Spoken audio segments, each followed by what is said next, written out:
Bolo à tous. Chacun de nous a entendu parler un jour ou l'autre de l'histoire de l'humanité qui est racontée par l'entremise d'Adam et Ève. Nous vivons dans une planète dans laquelle la dualité est prioritaire ainsi que la polarité. Je n'ai eu de cesse de l'expliquer dans les formats que j'ai mis dans la chaîne YouTube. Il suffit d'aller réécouter si vous en avez l'occasion. Donc, il y a ici un mélange de vérité entre griffes et un mélange de mensonge entre griffes. Le but est de semer la confusion pour que les individus, les êtres humains, ne sachent plus où se trouve le réel, où se trouve ce qui est fondé. Dans l'histoire d'Adam et Ève, sur le plan religieux, il est dit que celui qui se fait passer pour Dieu, qu'on appelle le démurge, qui est aussi connu dans les sphères universelles comme étant sa classe, Yaldabot, il est expliqué qu'il a fabriqué l'homme en premier. Je ne parle pas de création, parce que le démurge ne peut pas créer, vu qu'il n'a aucune lumière systémique, c'est-à-dire que il n'est pas en contact avec les circuits universels d'éclairage d'informations systémiques. Il est donc dans le noir. Donc, pour revenir sur ce qu'il a fait, il est expliqué qu'il a fabriqué Adam et ensuite il a endormi Adam et après il a tiré de la côte d'Adam une certaine Ève. Ça, c'est la version officielle la plus connue. Maintenant, voici l'explication occulte. Ici, le démurge devait symboliser ce qu'il avait déjà entrepris par manipulation invisible dans les sphères avant que nous ne soyons emprisonnés totalement. Le démurge, comme toute entité dans les univers, doit donner l'information de ce qu'il fait ou de ce qu'il a fait. Par contre, il n'est pas obligé de donner l'information de façon claire et précise. C'est pour ça qu'il mélange le vrai et le faux. Lorsque cette image d'Adam qui aurait été endormi afin que Ève soit tirée de sa côte a été présentée au public, l'humanité l'a acceptée sans comprendre le message occulte à l'intérieur. Revenons d'abord sur le fait qu'il a endormi Adam. En fait, ici, ça signifie simplement qu'Adam a été séparé de la lumière systémique du plan morantiel dans lequel il avait été émané. Ça signifie ici qu'Adam était dans le noir. Vous allez apprendre que le manque d'information du réel est vu comme étant un sommeil, un endormissement. Par la suite, quand il est dit que celui qui se fait passer pour Dieu a tiré de la côte d'Adam une certaine Ève, l'image ici occulte est la suivante. En fait, il a réussi par manipulation technologique hautement avancée à séparer l'âme de son esprit. Il a séparé l'âme de l'esprit protecteur dans lequel l'âme était en lien, en communion, une union parfaite. Voilà ce que représente en fait cette image. Et donc, ayant réussi ce tour de force par une très grande manipulation technologique impossible à comprendre pour le cerveau humain, ça ne se vibre que par l'esprit, il a donc, en fait, officiellement, réussi à faire en sorte que l'âme soit séparée de l'esprit. Ainsi, symboliquement, l'esprit étant séparé de son âme, donc l'esprit étant séparé de son féminin, si je peux employer un langage purement humain, purement terrestre, l'âme s'est donc retrouvée seule dans les méandres astrales de la planète Terre. L'esprit est demeuré dans le plan morantiel, c'est-à-dire là où tout et là où il avait émané avec son âme et l'âme est restée bloquée dans la planète Terre.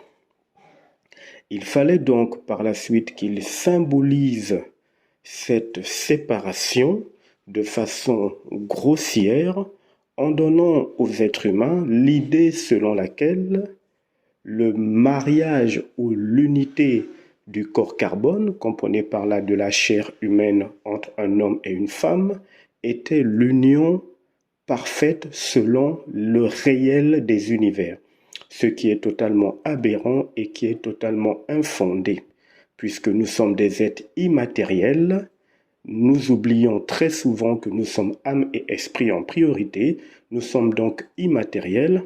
Par conséquent, le fait que l'être humain soit tombé dans cette manipulation selon laquelle le lien parfait serait entre un homme et une femme de chair, eh bien, ça a contribué à la réussite de son plan, puisque l'humain a perdu le réel selon lequel le lien unique, parfait, reconnu dans les univers et dans les instances cosmiques est l'union entre l'âme et l'esprit. Il a poussé la procédure plus loin en faisant en sorte que l'âme soit symbolisée par la femme, qui va donc errer dans les circuits planétaires, et il s'est arrangé à faire en sorte que l'homme masculin, qui symbolisait, entre griffes encore, l'esprit, erre aussi dans les circuits planétaires et que chacun d'eux serait à la recherche de l'homme ou de la femme parfait avec lequel il y aurait union. Ainsi, l'humanité s'est mise à chercher, et jusqu'à présent, c'est ce que l'on voit, l'homme parfait qui deviendrait entre griffes l'époux, et l'homme parfait s'est mis à chercher la femme parfaite qui deviendrait l'épouse, avec les conséquences désastreuses que l'on connaît depuis l'aube des temps, où il y a toujours des insultes, des cris et tout ce que vous connaissez. Mais la symbolique de la recherche ici, d'un homme ou d'une femme qui estiment qu'ils doivent être en couple, entre griffes, avec un individu qui serait à leurs yeux parfait, montre ici le fait que l'âme est à la recherche de son esprit, de son allié, de son époux parfait selon les circuits universels.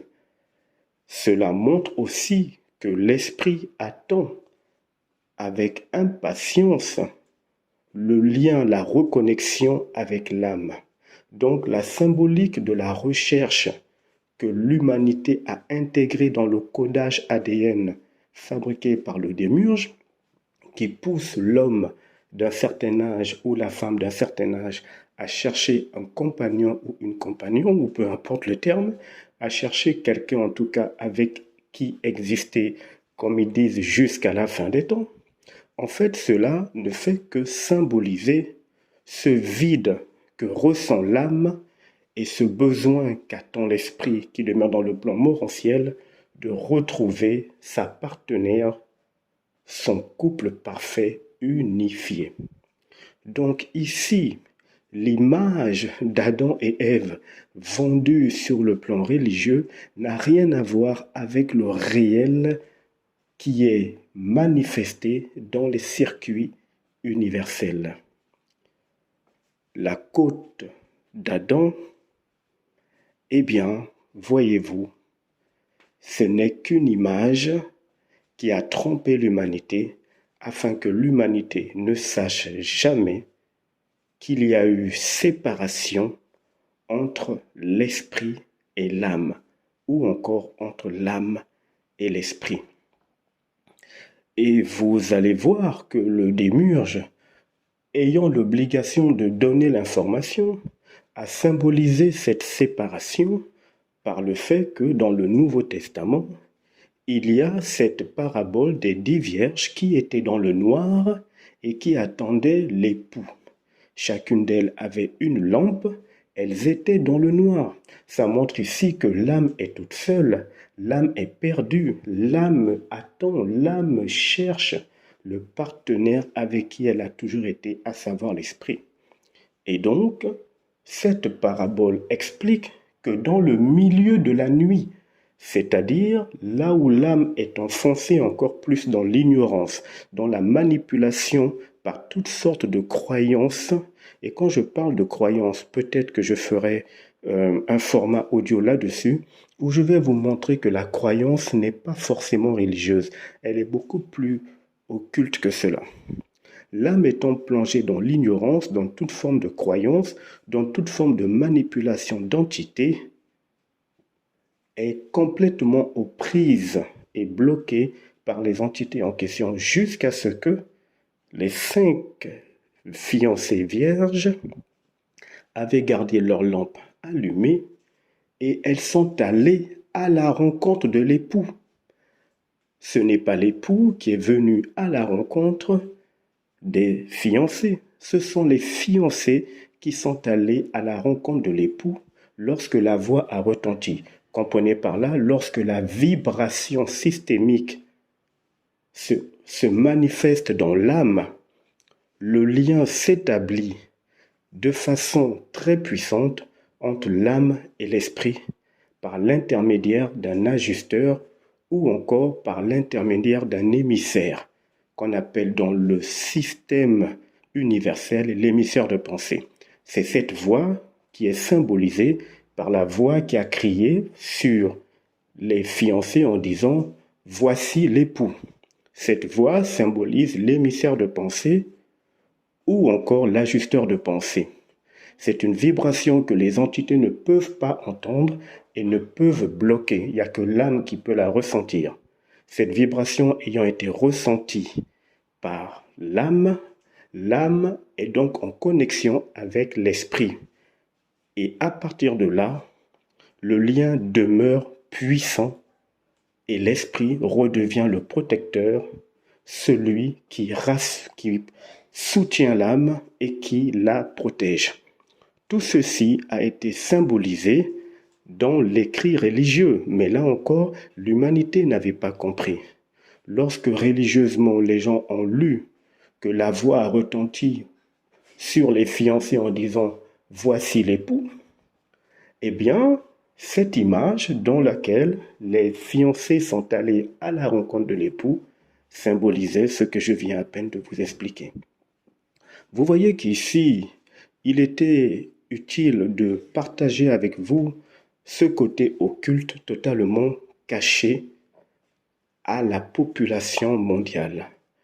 Plus le savoir s'active en chacun de vous, plus vous vous rapprochez de la sortie définitive de cette planète prison après votre décorporation. Vous éviterez ainsi les cycles manipulatoires de réincarnation qui n'ont qu'un seul objectif, pomper votre énergie jusqu'à l'épuisement. À plus tard.